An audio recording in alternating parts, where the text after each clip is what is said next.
Hello and welcome to this episode of the Guys with Glasses podcast. I'm Bendito John, and I have with me No Name Josh. How's it going, buddy? It's going good. So we haven't talked in a while.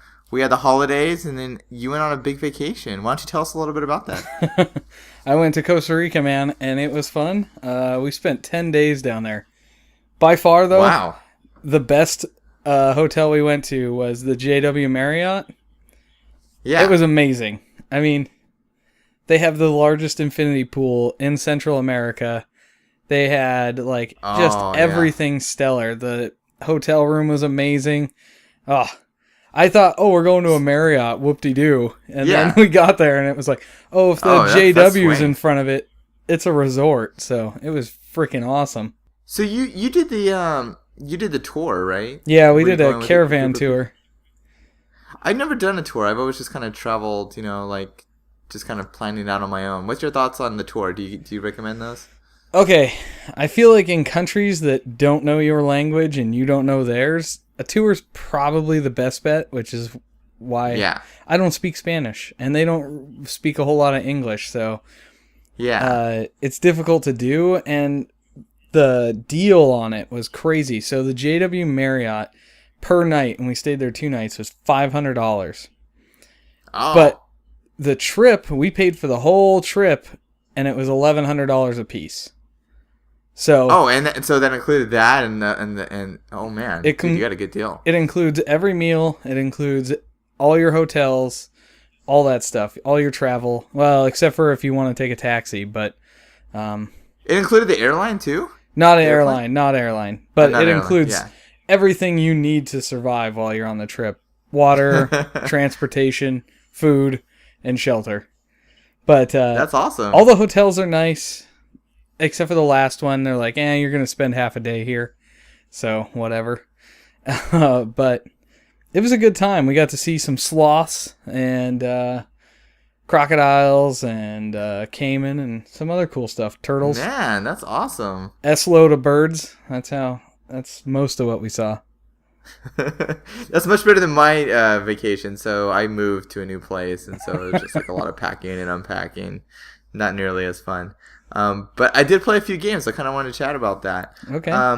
So I played a game called The Stanley Parable. Have you heard of this before? No, I have not heard of it. So this was like, I don't have a gaming laptop. I just have kind of like a crappy kind of work laptop, and it actually this was my first PC gaming experience in like probably a decade, and I downloaded it because it just didn't have the high requirements, and it's a really, really interesting title. Like, you know how I love games that just kind of have like a unique experience? Yeah. And this is definitely one of those. It's almost like a game version of Groundhog Day. Do you remember that movie? Where like things keep repeating over and over? Uh-huh. Yeah, so basically the premise of the game is that you're an office bee. You're an office worker, and all of a sudden there's just nobody there. And you start off and you exit out of your office, and your job is, or the objective is to basically explore. And there's a narrator that's kind of talking like Portal. And you can listen to the narrator's suggestions, or you cannot listen to the narrator's suggestions. And then depending upon what you do, the narrator says different things. And is it very snarky when it's talking to you? He can be if you're not following him to what he says. All right. And what's interesting is that you're going through this, and there's like 20 or 15 different endings that you can get. And an ending, you could reach an ending in as little as literally like 15 seconds of gameplay, depending upon what you do. Or you could reach an ending after 30 minutes of gameplay, after going down all these different paths.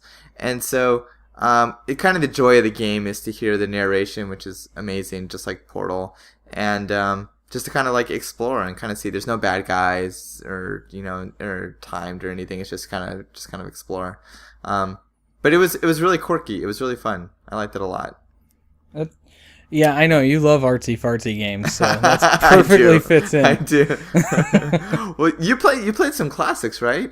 What did you play? I got the Fallout 1 and 2 when it was free on Good Old Games before it got taken down, so that was a lot of fun. Holy crap, I forgot how hard games were back in the day. Like RPGs. Yeah. It doesn't have autosave. No autosaves. No autosaves. It's just if you forget for 2 hours and then die. Oh, it just sucks. You get so pissed off. And this might have happened to you. Is this what you play? It may have happened to me. I may have ran around for a little while and then some stupid rad scorpion killed me. And then I have actually never played one of the Fallout games. Not a single one. Not even 3 or 4 or 3 or Vegas. Okay, so I played like 20 minutes of 3. Interesting. And and I feel like it's one of those titles I always should have played. It's kind of on the bucket list. I just never have done before. Well, if you want to log into my GOG account, you could download 1 and 2 and play it a little bit. Well, you're not really selling me on the game after saying that like 2 hours of gameplay and it being really hard and stuff. And I'm saying like, oh, I can beat this one game in 15 seconds. Yeah. Well, I mean, it's an experience, I guess. It's turn-based, so it's not like this frantic action kind of thing going on, so there's that. But it's just amazing. Oh, yeah, What? Oh, I was just going to say that you just reminded me of the other game that I played. I was trying to remember. I was playing Fire Emblem. But go ahead. I'll talk about Fire Emblem in a second. So it's just one of those games where you can do anything you want. You can be a drug dealer. You can be a porn star in the game. You can dig graves for, you know what I mean? Like, you can just do whatever you feel. And it's kind of like the adult version of like an Animal Crossing, right? You can just kind of do whatever. I guess. But I mean, it's just a classic, great game all around. And I wish they would do that with the newer ones. Allow you to do kind of what the world really would be like. I don't know. Yeah. But anyway. Oh, yeah. So you're talking about Fire Emblem. Yeah, so I'm kind of late to the game here. I mean, this game came out like almost a year ago. And so I played Fire Emblem on the 3DS. It's a strategy RPG. It's a turn-based and stuff. What's kind of cool about it is that well, actually I didn't find it cool, but a lot of people find it cool, is that it has a permadeath in it for your characters.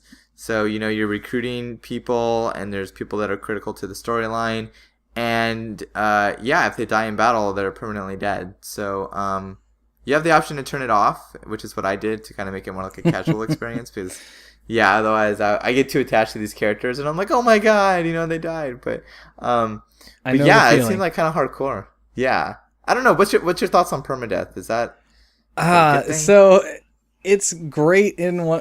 I don't know. I have a hard time with it because I get so angry when, like in XCOM, you can have permadeath. Basically, you can't load back in the game if you turn it off.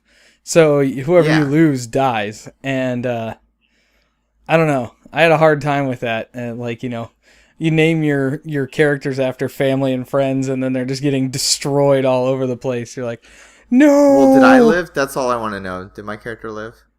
I don't know. No, you panicked. You panicked when Maggie died and ran into the open and got gunned down. That's what happened to John. It's funny because in that game, whenever like Nick or Mark dies, my mom always panics and starts shooting her own people. So I don't know what that's about. I find like with permadeath, like in Fire Emblem series, it's like if my characters died, I would just reset the game, and so then it's not fun. That basically you're just like, you just keep trying over and over again, especially with those hard battles. So I was like, okay, I kind of know myself, I'll just turn it off, and just try to beat the enemies on the first round. But yeah, so that was another game I played. I also played some cool iPhone games. I did want to talk about one in particular. This one's been out a little while, but this game is just phenomenal. It's called Year Walk. And have you heard of it before?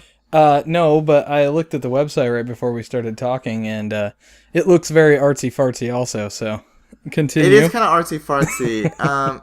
Yeah, so basically the premise of the game is that it's based on folklore. You as a history buff, I think you'd appreciate that. And kind of like, I think it's Swedish folklore. And what people had to do back in as recently as the early 1900s, people would go on these year walks. So basically they had to leave at midnight in the middle of freezing freaking Sweden, and they had to go basically like explore the forest. They didn't get any food or shelter or clothing, and they bless you, and they had to survive. And basically, the game just kind of throws you into a year walk. And there's all like it kind of being, legend and stuff. There's like certain types of like ghosts or monsters that you encounter.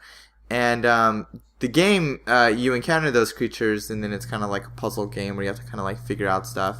And just overall, like a really creepy atmosphere and just really fun. I enjoyed it. I thought it was a lot of fun. And it totally freaked me out. It made me draw my iPhone a couple of times. Yeah. So it's kind of like a suspense horror game? It is. So there's really like no way to die. It's just like you're not able to solve the puzzles. And I got stuck a few times, so I did have to kind of read a little bit of a walkthrough. But overall, like I just thought like the puzzles were pretty creative, and they kind of took advantage of like having a touch screen, stuff that you really can't do otherwise. So yeah, I recommend it. And I think it was like $4, so I thought it was worth it. That's pretty sweet. 2 thumbs up. Oh, you want to know what's coming out? Oh, actually, it already came out. The San Andreas mobile thing. And you know what infuriates me is that neither my Kindle nor Surface can download it. Oh, why? Are they? Oh, yeah, because it's only on iPhone and iPad, right? Yeah. Makes me want to slap somebody. So I know this is part of the reason why I have an iPhone, is so like I don't get left in the dust with some of these. But doesn't Cassie have an iPad? She does have an iPad, and I will probably convince her to download it. But we are so poor right now after the trip that all purchases have been put off. This is the reason why I still don't have an Xbox One, is because got to wait for that school refund. Oh, yeah, man, dude. I hear you, buddy. I hear you. Yeah, I know. You just moved. Yeah, after Christmas. The deposit must have cleaned you moved. Out. Oh, dude. Don't even get me started on deposits and painting and shit. Oh, my God. I forgot you had to paint the house, too. Oh, that's amazing. Oh, yeah, it sucked. I had to paint it back to the original colors. Man, just not fun. Yeah. I'm gonna get on my soapbox if I have to start ranting about deposits and everything. But I did get something kind of cool gadget for Christmas. Want to chat about? I got a smartwatch. So what does it do? Have you heard about these? Okay, so a smartwatch can do a lot of things, and there's a whole bunch of smartwatches that are either out or that they're coming out very soon. They all kind of have a different abilities depending upon how much you want to spend.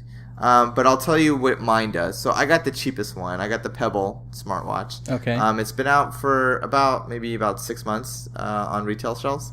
And what it can do is, out of the box, I can get notifications on my wrist. So notifications that I would normally get on my phone, such as everything from like a Facebook message to an email to a text message. I can get it on my wrist, and then I can check it from there. So in that regard, it's not really doing like it's saving you the time of like bringing out your phone and checking it.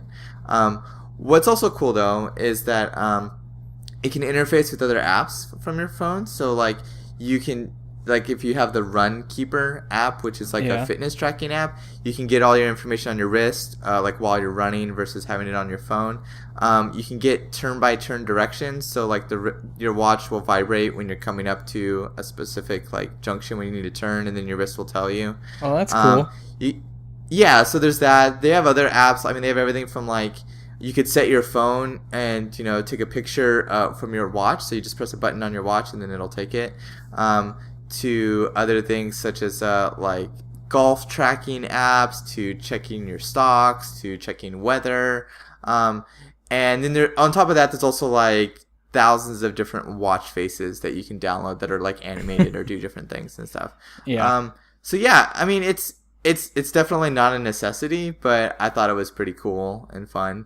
And I kind of see this as a future, as kind of the future, some people think that they're not going to really be a hit, kind of like 3D TVs, like they were used, but there just isn't a lot of, 3D content. Yeah. But yeah, I kind of think that people will start wearing smartwatches in the future. I don't know. I mean, are you interested in one? I mean, would you ever wear one? No. Well, maybe, but I don't think so. I've had watches given to me over time, and I just never put them on, or I always, or the battery dies and then I never fix it for whatever reason. But yeah, that's a good point. So some of these smartwatches, the Pebble lasts about a week, and it has a rechargeable, so you just plug it into a USB port. But some of the ones with like a color screen, like the ones that work with some of the Android phones, those you have to charge like every 2 days. Yeah. So it's quite a bit. Yeah. I don't know. Like, it's essentially a pocket watch again. You have to constantly keep it, wound just so that you can keep, running your apps on it. I don't know. I don't see myself ever wearing one, even though I think the turn by turn is pretty cool, but I don't know. Yeah. There's no screen, and by the time they do get a screen that's decent, it'll be so big that I won't want to wear it on my freaking wrist anyway. Well, you actually raised the exact point, is that they have, like, the Pebble has a black and white screen, and it's e-ink, which makes it last longer. Yeah. But you're not watching video on this thing. It kind of looks like the old Game Boy camera. I don't know if you ever remember. I had one of those, like, way back in the day. Like, it was, like, awesome at the time, but now you look at it and you're like, oh my god, like, digital cameras are so much better now. Why did we think this was good? Yeah, and I kind of feel like that about the Pebble. I'm like, this is, in like 10 years from now, this is going to be seen as like utter shit, but as of right now, it's just, they've had some smartwatches in the past, like Microsoft made one, I think Fossil made one and stuff, but not really to this extent and not for this cheap. And some of the other ones actually are coming out with like some really cool stuff. Like they're going to have things where like you can do like motion with your hand to like, if let's say you want to fast forward through a song, like you just have to like kind of like flick your wrist or something rather than kind of like bringing out your phone. I don't know. So like, or things that are like kind of tracking your sleeping pattern, and they can smartly wake you up based on your movements of sleep. How well that works is yet to be decided, but that'd be kind of interesting too. Yeah. So there's like, this is kind of like the whole like app world, and what comes out with it. It's just kind of getting started, but as of right now, they're all kind of bulky. They're all pretty big, and they're all kind of expensive. I mean, the cheapest one being like $100 or $150. But later this year, they're trying to come out to like the $50 price point, and they're coming out with a whole bunch of different ones. And then rumors are Microsoft and Google and Apple are all making their own smartwatches. And so I think one of the big guys come in, it'll kind of sweep it. Well, I don't know. It's interesting. I don't know. I see VR being way more viable than the smartwatch market. Well, did you see the new Oculus Rift? Did you hear about that? Yes, I did, sir. I did read an article. Oh my god, I want one so bad. I know. I just want to try one out so freaking bad. So I don't know. Man, like apparently the new one, like it fixes the blurring issues. It has a better screen. It tracks your head motions. Mm-hmm. Like. Count me first in line. I've already told my wife, I'm sorry, like I'm taking over our extra bedroom and like making it my VR room. Are you gonna buy that thing where you can run in place and all that stuff? No, so I think that is super lame and really dorky. And yeah, we saw that at PAX, and it was like you attach it to the VR headset and like you can move in real life by like walking on a pad. I don't know. I think it's kind of chintzy, but count me in for like a virtual reality experience for like I don't mind using the keyboard. I think. Well, the other thing we saw was that little you did it, the technical or the wireless joysticks. Yeah, they were kind of like Wii remotes, where like you kind of move forward and backward, but then they also had their own sensors, so it's like you could rotate them. They were kind of like extensions of your hands. Yeah. Yeah, I thought that was cool. I don't know how well it'll work with games. I think that definitely adds a sense of realism. I mean, it is kind of weird, like, I imagine, like, touching a keyboard while moving around your head. It's kind of like these two experiences. Like, you can't see your hands touching a keyboard. Yeah. But with those other controllers, it's like what you're touching, you can see it. And they look like your hands. And you kind of grab things kind of naturally. But, yeah, I don't know. I'm in line for one. I want one bad. I know. I'm excited for it to come out, and I really want to see how well games integrate with it. You know what I mean? And I really think that it needs to be able to. It needs to find a market on consoles also to be honestly truly successful. That's something that needs to happen.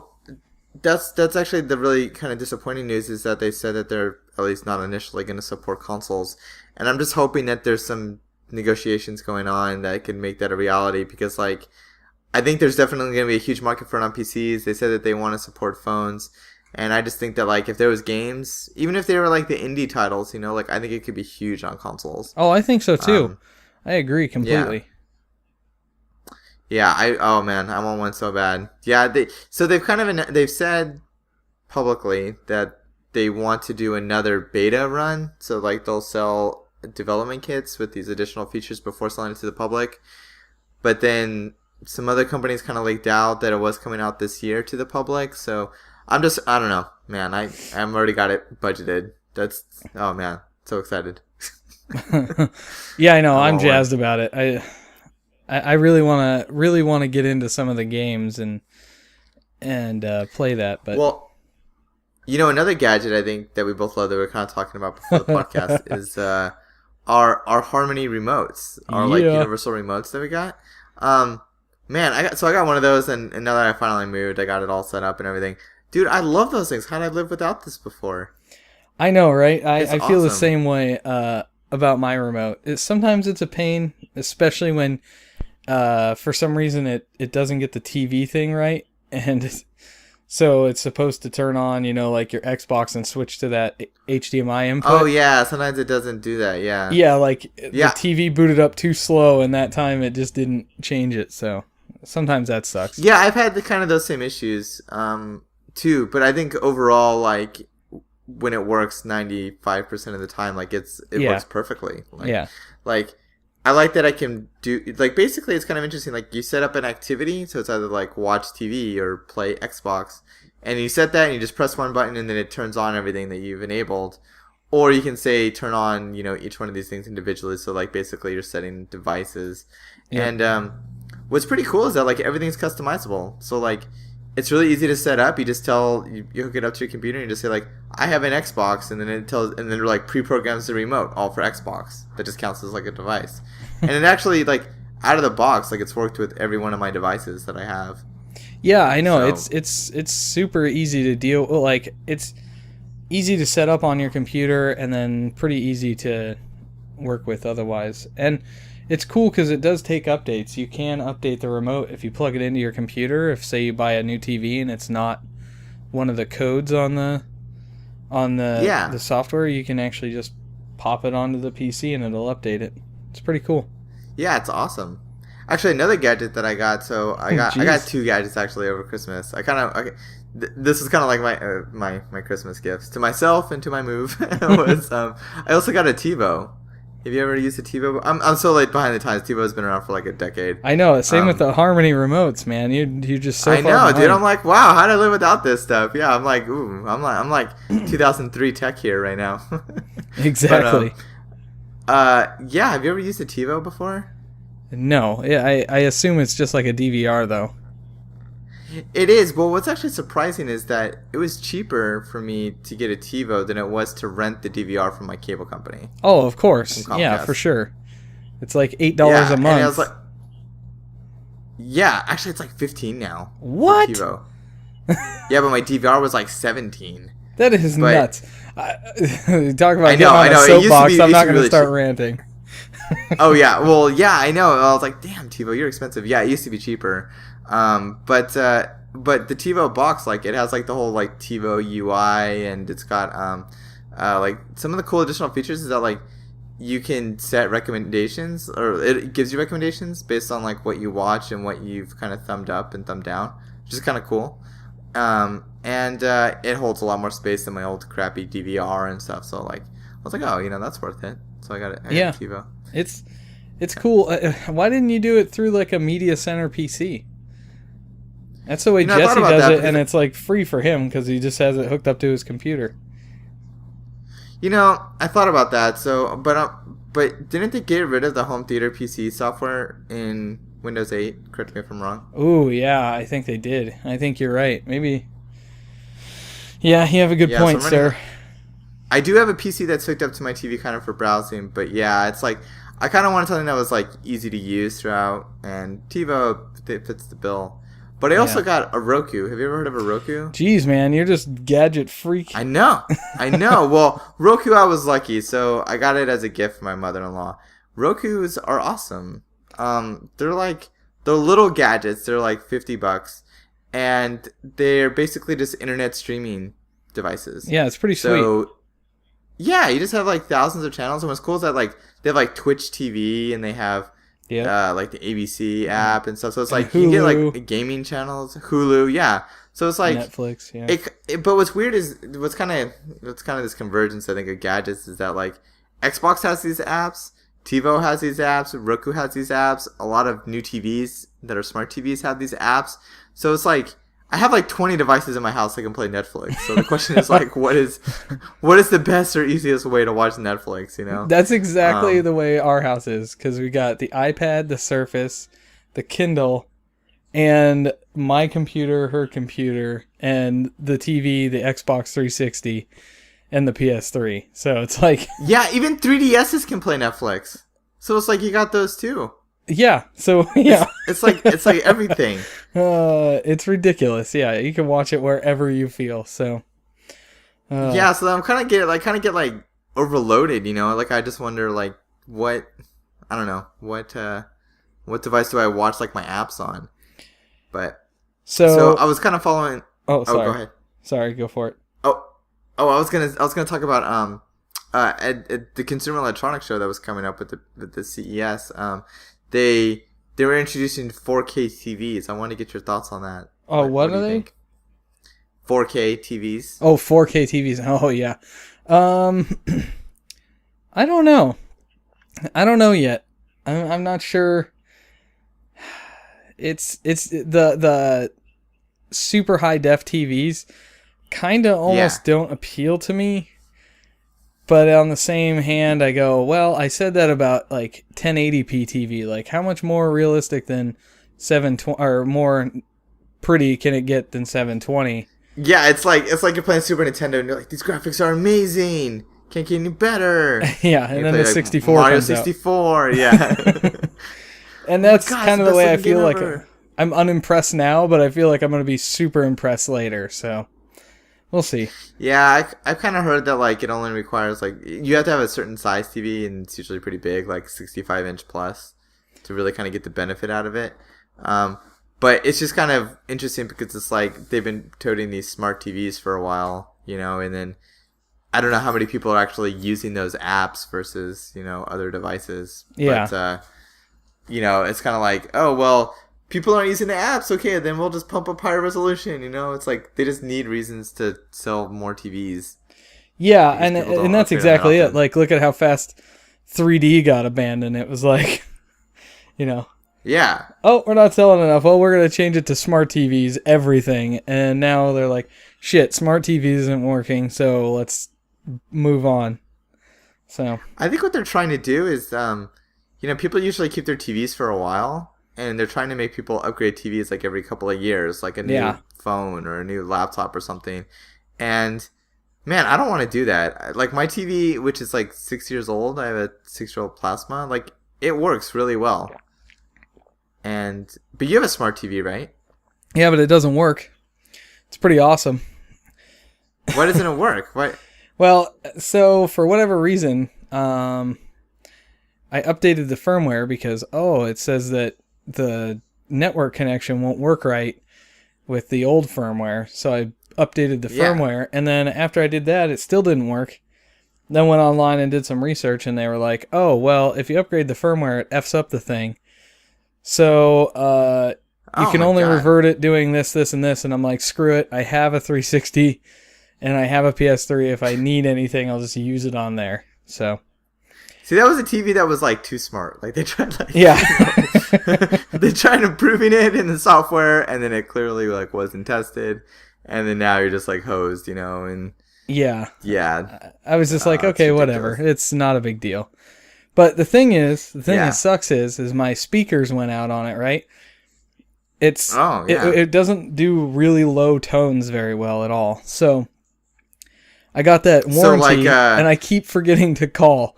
This is how they make money on those warranties, is because it breaks, and then people just like, oh, I'll just call next week. Oh, I'll call next time I'm over. And then by the time, you get around to it, it's expired.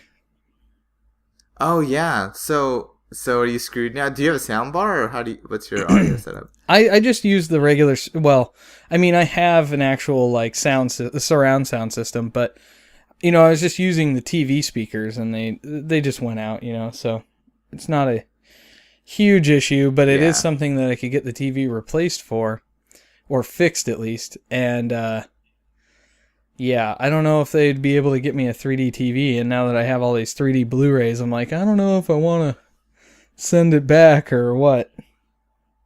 Yeah, you don't want to be without like your main TV for a while too. Exactly. And it's like a pain in the ass to ship it, or if you have people, just a pain in the butt. Yeah, I know, man. All right, man. Well, I think that's the end of the show since we're running up on past 30 minutes now. So. All right, yeah. This is No Name Josh. This is Bandito John. Saying see you later. Yeah.